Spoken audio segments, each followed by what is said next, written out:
So I wanted to ask you what inspired you most about her and what maybe touched you most. Quand on voit évidemment apparaître Florence, vous l'avez remarqué, elle apparaît littéralement comme the angel of inspiration, l'ange de l'inspiration. Je voulais évidemment savoir ce qui avait inspiré Stephen Frears et ce qu'il avait surtout touché dans la vie, le personnage incroyable qu'était cette femme. If you go and listen to Florence on YouTube, you have YouTube in France? Oui, on a ça en France. It's third world country. If you listen to Florence on YouTube, you start to laugh. There is no film of Florence, but there are recordings, and you start to laugh, and it's very touching at the same time. So it's ridiculous and heartbreaking at the same moment. Alors voilà, c'est vrai que si vous avez YouTube, et j'ai confirmé à Stephen Frears que nous avions YouTube en France, eh bien il n'y a pas évidemment de film sur elle, mais si vous écoutez sur YouTube, eh bien, vous entendez les enregistrements et on commence à rire, dit-il, et parce que c'est à la fois incroyablement ridicule à certains niveaux, mais aussi incroyablement émouvant d'entendre ces enregistrements. You did do your research on YouTube then? That the research. Yes, it's against the research. Ouais. I wouldn't listen to her. Ah, donc voilà, recherche sur YouTube. Well, the thing is, I mean, the script by Nicholas Martin is really brilliant because in a way, and I was wondering how difficult or easy it had been, you laugh with her or with them, but you never laugh at her. How difficult was that balance to achieve? Je vous entendais tout à l'heure rire et votre rire, vos rires étaient bienveillants.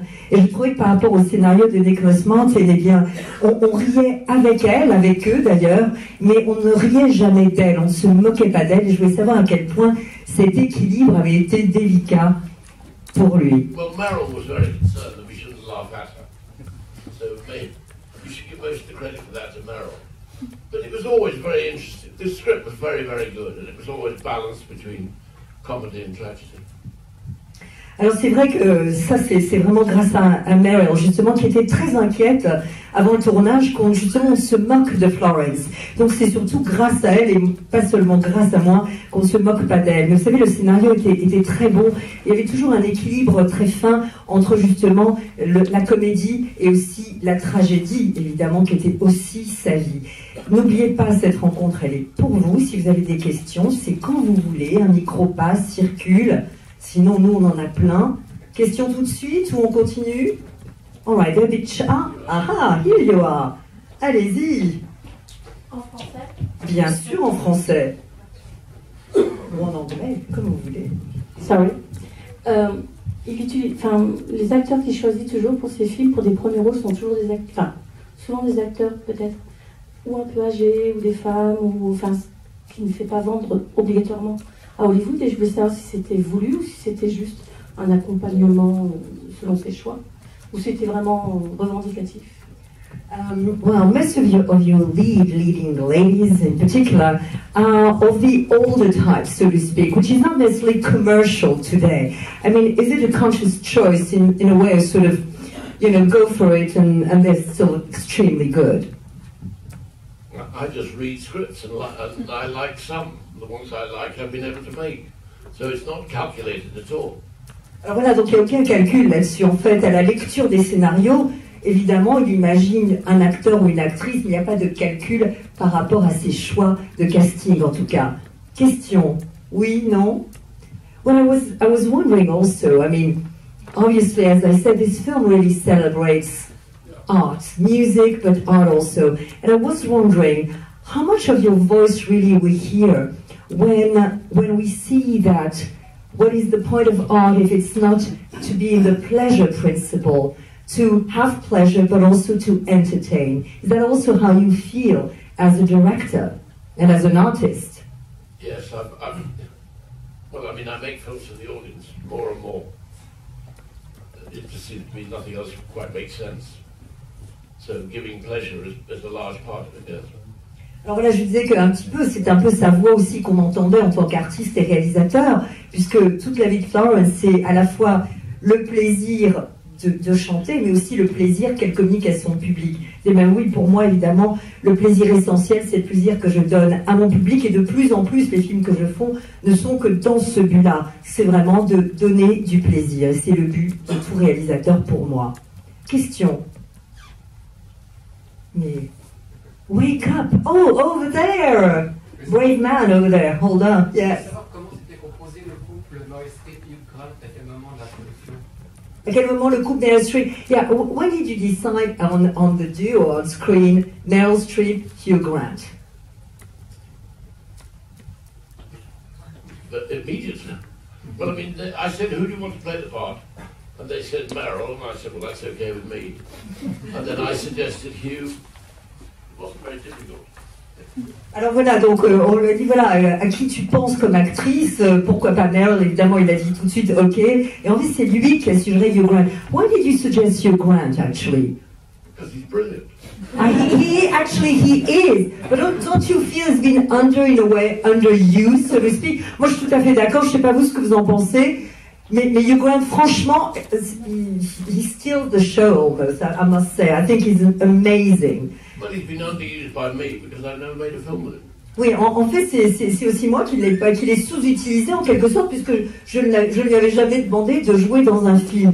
Don't you feel at one point when he says that it could be a line of his in your film, he said at one point to Cosme, he says, well, I realized I would never be a great actor. I was a good actor, but I would never be a great actor. And finally I decided it was okay. I mean, is that a line that was already in the script, or in a way that maybe was put there with Hugh Grant in mind, so to speak? It was already in the script, but I can see that it might have corresponded with bits of Hugh's life.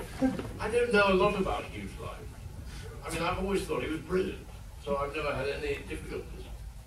But other people have problems.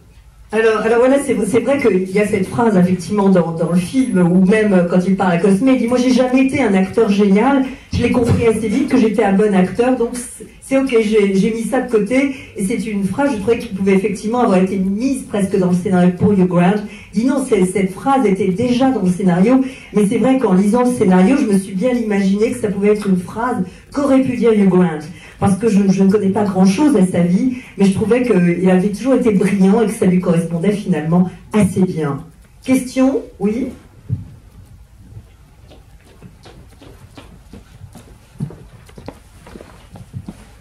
Après, on viendra avec moi. J'ai une question sur la musique. Donc, on a vu qu'Alexandre Desplat avait été le compositeur du film. Comment s'est passée cette collaboration? Comment il a été choisi? Et j'imagine qu'il a composé des morceaux de piano qu'on entend de temps en temps, qui sont ceux du pianiste.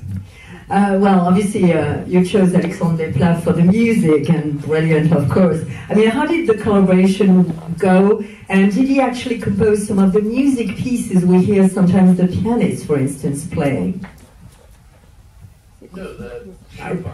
No, we hear Chopin, no, but he was wondering, of course that he says it, but are there pieces that he also composed? No, he composed the score, but within it there is Mozart and Chopin and Strauss. Donc, voilà, alors, donc en fait, non. I've worked with Alexander since the Queen. Donc en fait, la collaboration avec Alexandre a commencé avec The Queen, bien sûr, avec Hélène Mirren. Et dans ce que vous entendez, le pianiste, ce qu'il joue, eh bien, il joue du Mozart, du Chopin, du Strauss, etc. By the way, he also, there's a mockery at the beginning when he's being cast, and he's playing Saint-Saëns. And when I read about Saint-Saëns, I realized that he was the first composer ever that actually did music for a film score. It was a silent movie called The Murder of the Duc de Guise. Did you know that? Yeah, but it was a very, very complicated. I hadn't a clue. When did he? I don't even know what his dates were. When did he live? Well, he lived at the end of the 19th century. Just made it. Yes. Parce qu'en fait, ce qui est amusant, c'est que, vous savez, on se moque au début de Cosme quand il joue un morceau de Saint-Saëns. Et moi, j'ai fait une petite recherche, un mois, et je me suis rendu compte que le premier compositeur important qui avait créé une musique de film, eh bien, figurez-vous que c'était sur un film muet, et c'était Saint-Saëns, et c'était l'assassinat du duc de Guise. Donc je me demandais si ça avait été un clin d'œil, but he found out. Vous vouliez dire autre chose? Oui, j'insiste sur Alexandre Desplat, toujours. Bon, donc il a fait le sound manager, la composition globale de la musique. Est-ce qu'il n'a pas été tenté, dans ce cas, de faire un petit morceau à lui, de donner un petit peu une patte sur une partie? Est-ce qu'il n'a pas été tenté de le faire? Was Alexander at any point tempted to I don't know, make a sort of special music or special score, listening to all the beautiful classical music that your pianist was doing? No, I think it was always, because the film is so like a comedy from the 40s, it was always designed to have that sort of sound to it. And Alexander loves those films, as I do. So, no, we never attempted to stray into Mozart. Voilà. Donc en fait, c'est vrai que ce film a été tourné aussi dans l'esprit des comédies des années 40, que justement Steven adore et Alexandre aussi. Donc c'était la recherche de ce son des comédies des années 40, et donc ils n'ont jamais tenté, en tout cas Alexandre n'a jamais tenté de faire son Mozart. C'est ça qu'il voulait dire. Vous aviez une question, monsieur? C'est pas grave, même si le micro n'arrive pas, on vous entend, on n'est pas loin de vous. Merci, bonsoir Stephen Frears pour ce très joli film.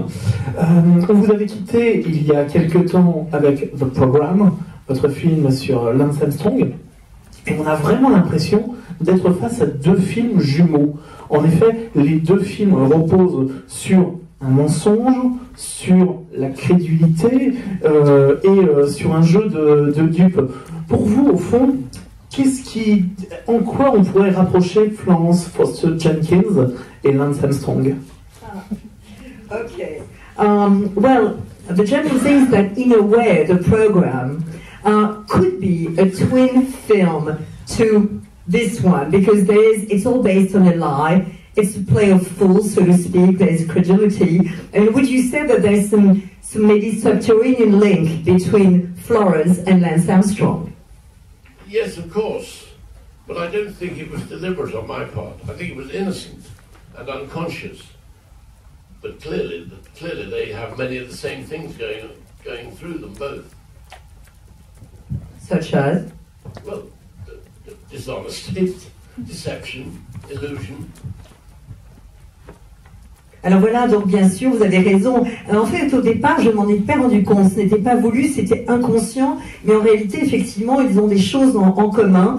Évidemment, ils vivent dans l'illusion, le mensonge. Donc effectivement, ce sont des choses qui les relient. Et on retrouvait déjà ces éléments-là, que ce soit dans Héros malgré lui, ou Les liaisons dangereuses, et d'autres films. Donc vous êtes un cinéaste cohérent, c'est bien fait. So in a way, you're very coherent in your work. It was already in The Dangerous Liaison, all these honesty, illusions, that is a red herring, so to speak, in your work. That's because you understand properly what the word auteur means. Most people don't understand it, and they think it means artist, but it doesn't. It means exactly that. In other words, it describes people like Hitchcock who worked in a factory that made films, and out of it came this work that had themes that ran through their work. Well, stylistically, there was consistency. So I'm very, very grateful. Thank you. Alors voilà, donc c'est bien sûr, en fait, vous avez donc compris, merci, la différence qu'il y a entre auteur et artiste. Ainsi, par exemple, Hitchcock, il avait compris qu'il travaillait pour une usine à films en quelque sorte, mais que dans chacun de ses films, il y avait des thèmes récurrents, qu'il y avait une cohérence, comme vous le disiez, ce qui fait donc la différence entre M. Frears, auteur, et des artistes. Question, oui? Il y a de la comédie, il y a de l'histoire d'amour, il y a un côté dramatique. Si vous devez décrire son film, vous devez dire les trois principalement. All right, well, in this film, there's comedy, love, and drama. If there's one word that would best describe in your eyes, would you choose comedy, love, or drama, or none of the above? Everything. Tout. All human life is there. Voilà, donc tout, c'est la vie tout entière qui est là, à travers ces trois mots. That's what I like, is everything being there at the same time. Voilà, et c'est ce que j'aime, dit-il, c'est que tout justement soit là ensemble. C'est ça la vie finalement. Question. Oui? Go for English. Okay. Mary Streep is a fine singer. We've already heard her before. So was it difficult for her to think of key and for you to direct that? As I understand it, Meryl Streep sings very, very well. I mean, she was a trained singer. And as I understand it, you have to be able to sing well in order to sing badly. The truth is, she went off with a voice coach in New York and learned how to do it. And then she would simply come and, you know, this part of the script, I sing badly. So it was very easy for me to direct. I mean, she was very well prepared and knew what she was doing. But it wasn't easy for you ears. No, easy. All right, okay, thank you. Easy for your ears as well, okay. I have good ears. Alors en fait voilà, question, est-ce que c'était difficile ou pas effectivement de diriger une Meryl Streep qui chante faux comme une casserole? Il dit mais en fait, d'abord Meryl Streep chante extrêmement bien, hein. C'est une chanteuse, elle a déjà pris des cours, c'est une chanteuse vraiment presque de profession, et donc j'ai toujours pensé, dit Stephen Frears, que pour mal chanter, il faut savoir extrêmement bien chanter. Et elle avait un coach à New York justement qui lui donnait des cours justement pour qu'elle chante faux. Donc pour moi c'était très facile de la diriger parce qu'elle arrivait extrêmement bien préparée, donc c'était simple et non pas difficile, et il a une bonne oreille, donc il savait en réalité. By the way, were you listening when you were on the set, were you actually putting some records, some music on the set? Will you listen to some of Florence's recordings on the set, or just like, was it silence on set? People talked. Yeah, of course. No, we didn't play Florence's music, no. Every now and then Meryl would sing. Ah d'accord, donc du coup j'en profitais pour dire, est-ce que pendant le tournage, est-ce qu'il mettait justement, est-ce qu'il faisait entendre entre les scènes justement des enregistrements de la voix de Florence? Et non, il disait non, on parlait, puis de temps en temps Meryl se mettait à chanter. Question, oui? Pour Simon Ekberg, il est vraiment super. Est-ce qu'il n'avait pas un peu peur de la célébrité par rapport à la série, que ça puisse pas rajouter le film est très célèbre pour la série de Big Bang Theory? Et si ça fait vraiment très très bien, est-ce que pour lui ça a été un problème? Obviously, somebody is very well known for the Big Bang Theory. Was it, in a way, sort of maybe a fear of his that he would be too much in that category and recognized as such? I mean, did he have a problem with that on the set? Did he mention that to you? Were you discussing that with him? Was he afraid he would be too much of the Big Bang Theory? I never had that conversation with him, no. He's a serious actor, he's a very, very good actor. Why would he bring the Big Bang Theory into it? He was always concerned about the picture. He has a funny face. He's like one of the Marx Brothers. He was concerned that it was too much or too little. He's a wonderful man. Oui, alors en fait, on n'a jamais eu cette conversation avec lui. En fait, surtout, lui, son souci, c'est qu'il a un visage un peu marrant, quoi, un peu particulier, un peu à la Marx Brothers. Donc, il voulait surtout savoir avec moi s'il était parfois trop ou pas assez. Vous voyez, mais c'était plus dans ce registre-là et pas du tout par rapport à The Big Bang Theory, absolument. Question, oui, là-bas. Est-ce qu'il y a un micro? Merci beaucoup.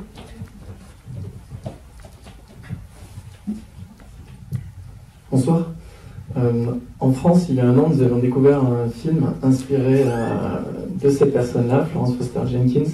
Alors, peut-être que les deux projets ont dû se monter en parallèle, mais j'aurais aimé savoir si, un, vous l'aviez vu, et deux, si ça a changé votre processus de création. Donc, c'était Marguerite. Bien sûr. Well, obviously there's a film that was a big success here in France and in many other countries, Marguerite. I mean, both films were done roughly at the same time. Did you see it? Were you inspired by it? Did you change things in your script, you know, when you saw what Marguerite was about? I haven't seen it. But if you make a film, there's always several other films being made of the same story. Alors en fait, donc, il ne l'a pas vu, Marguerite, mais souvent, c'est vrai qu'il y a des coïncidences, mais il y a souvent des films assez similaires qui se montent en même temps, mais il ne l'a pas vu. Even now, Liaison dangereuse, there was, you know, Valmont was being made.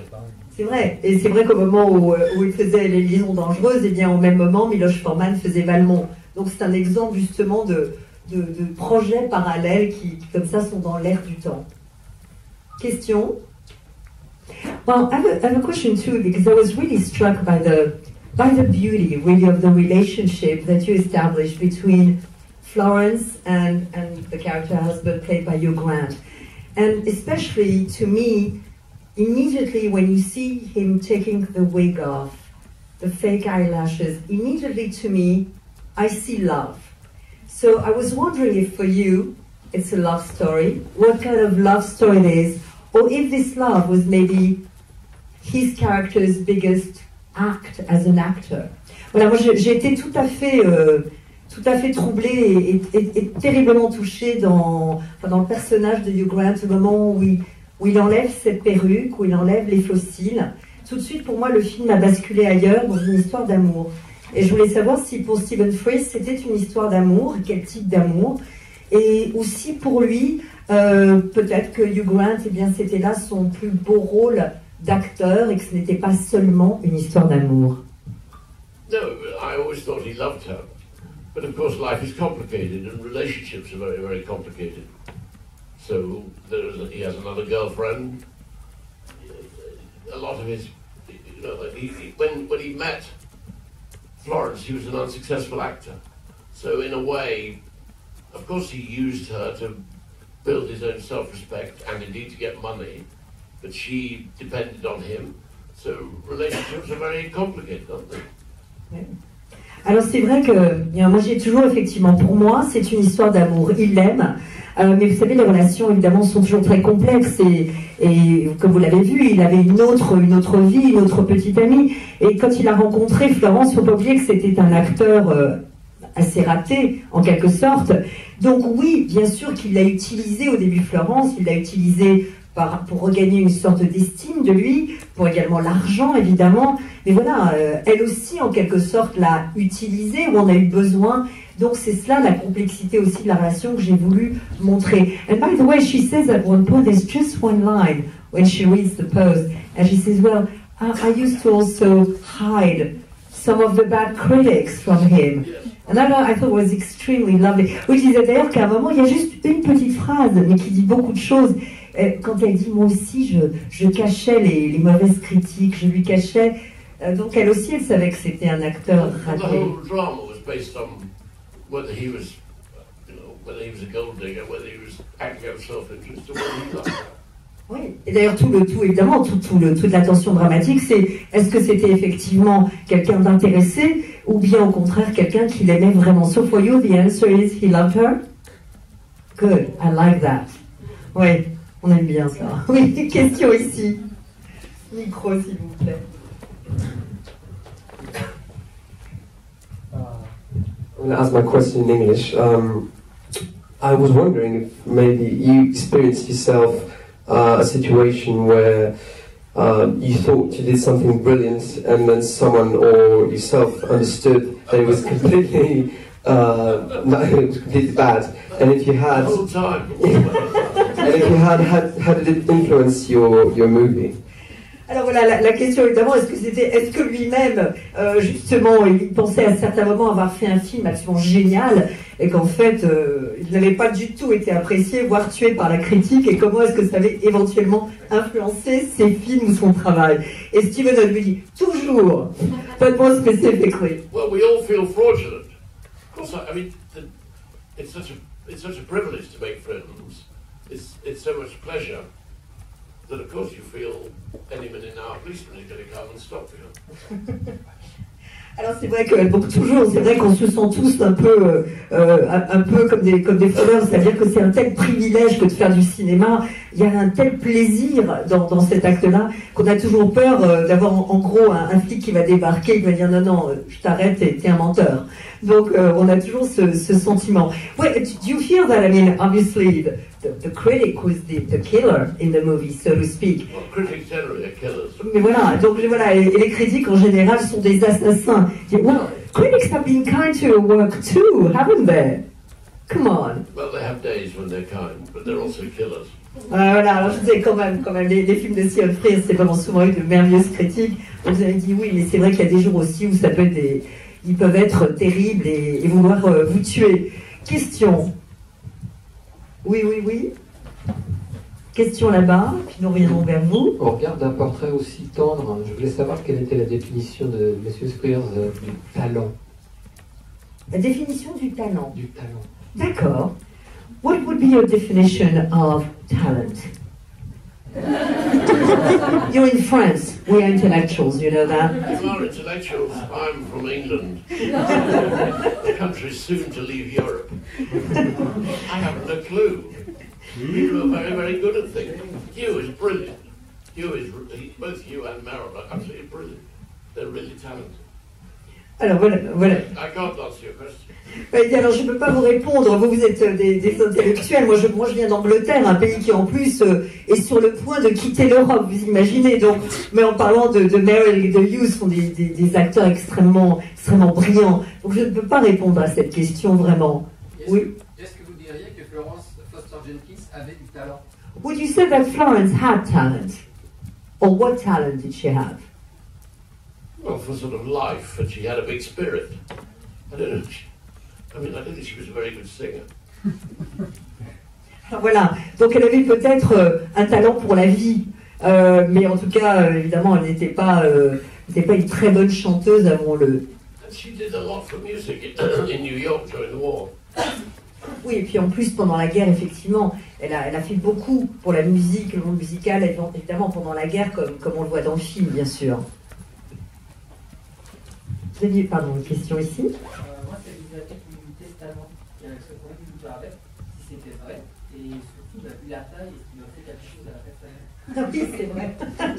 So question about the will. I mean, we see her carrying this mysterious briefcase and we realize it's a will, and it's a very thick will.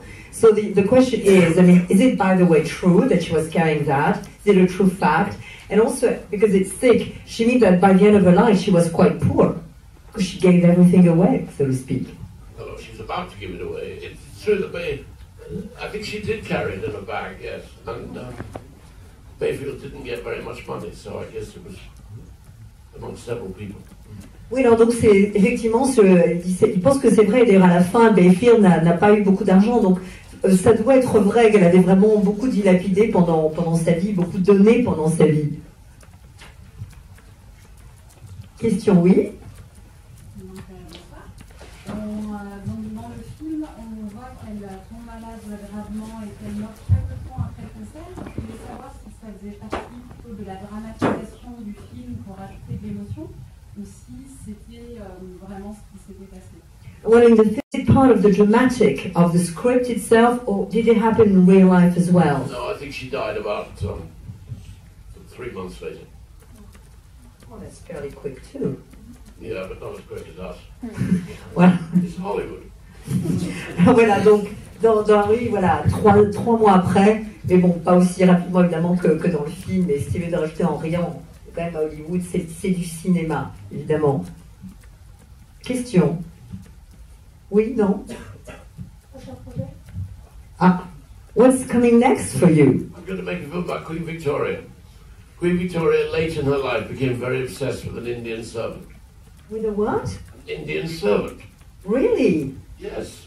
How fascinating. Well, I hope so. Well, ok, donc son prochain projet, c'est sur la reine Victoria, qui apparemment, vers la fin de sa vie, eh bien, she fell in love with an Indian servant, she did?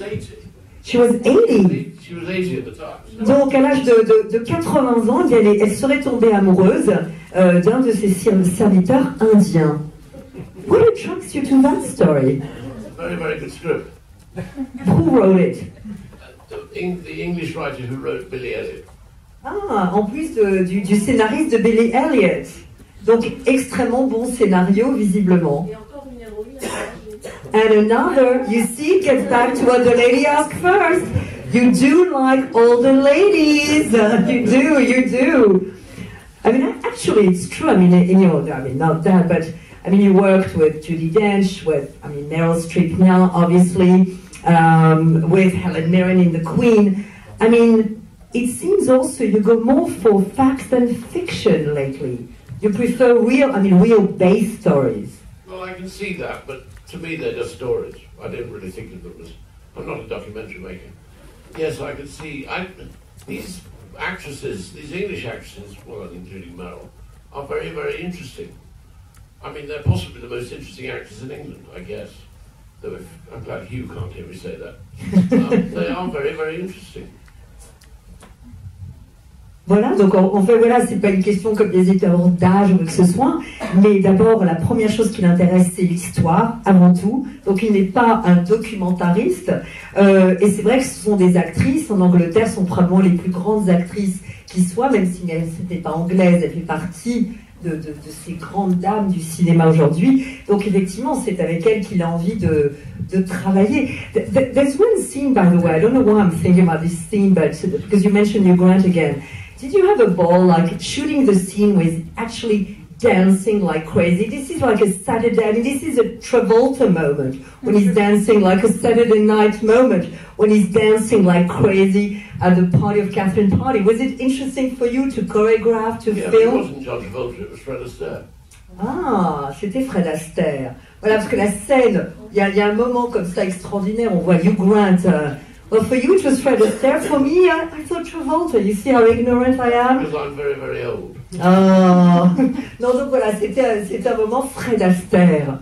So that was really fantastic. Any other question? Oui, non? Alors, la dernière peut-être. Alors? No other questions, so we know what's coming up next. All right. Thank you very much then for your time. I mean, I really thank you for bringing such a film to us.